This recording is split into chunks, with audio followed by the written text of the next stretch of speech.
temática del Día de los Muertos? ¿Cómo surgió exactamente la idea? So why a film revolving around Dia de los Muertos? How did that idea arise? I came up with the idea 6 years ago. I had long been interested in Dia de Muertos. I first became attracted to it through its artwork, through the folk art surrounding the celebration. And I saw in the idea, I think, an opportunity for me to just learn more about the tradition. So I started doing research, and what emerged for me was how much family is central to Dia de Muertos.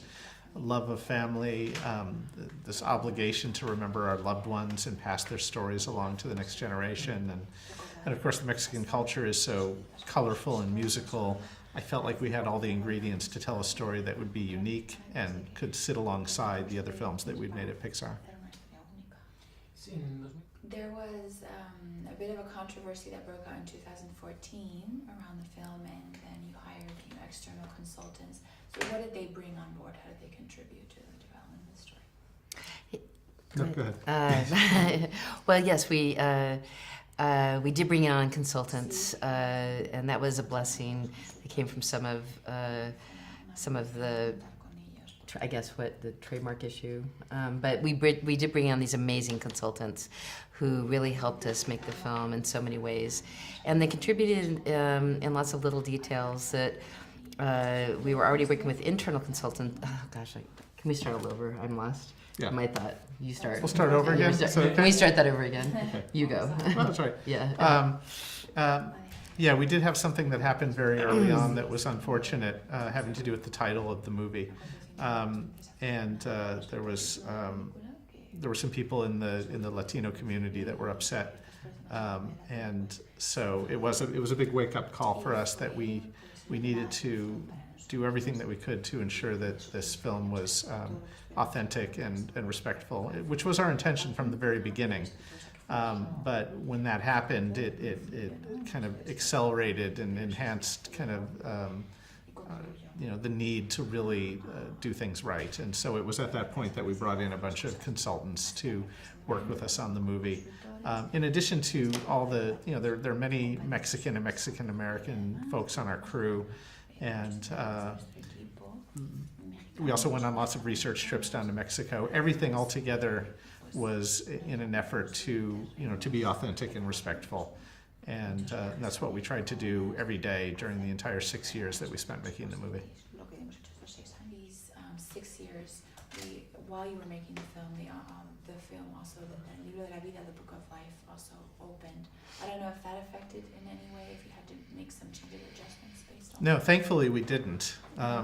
We had already been working on the movie a couple of years before we found out that the Book of Life was being made. And at first I was worried. We were all worried because we didn't want to be accidentally telling a similar story. So we were very relieved when that movie came out, and we saw that it was a very different story than the story we were telling. And thankfully there weren't any changes that we felt we needed to make to our story. Tell me about the voice cast. How did you arrive at these voice actors and also the leading voice, and then Edward?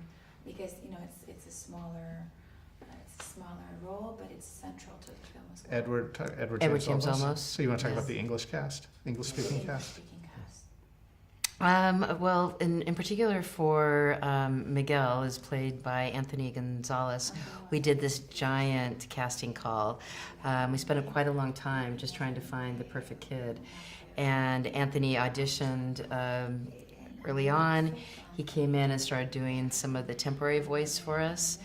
And we began to see how amazingly talented he was. And this kid is amazing. He is his performance is incredible.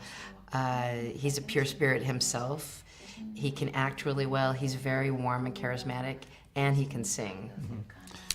It was important to us from the very beginning that we have an all-Latino cast, and so it was great to cast such a wide net and find actors not only in the United States but in Mexico to play the many parts in the film. Everyone from Gael Garcia Bernal, who of course is from Mexico, to Benjamin Bratt, who lives in the United States but is of Latino heritage, and folks like Edward James Olmos. I mean, there are a lot of amazing actors who, whether they're playing big parts or small, they brought so much to the movie, and and have been so passionate to be a part of this film. And Edward James Olmos has got so much gravitas. Even though his role isn't big, it's extraordinarily important in this movie, and he does an amazing job.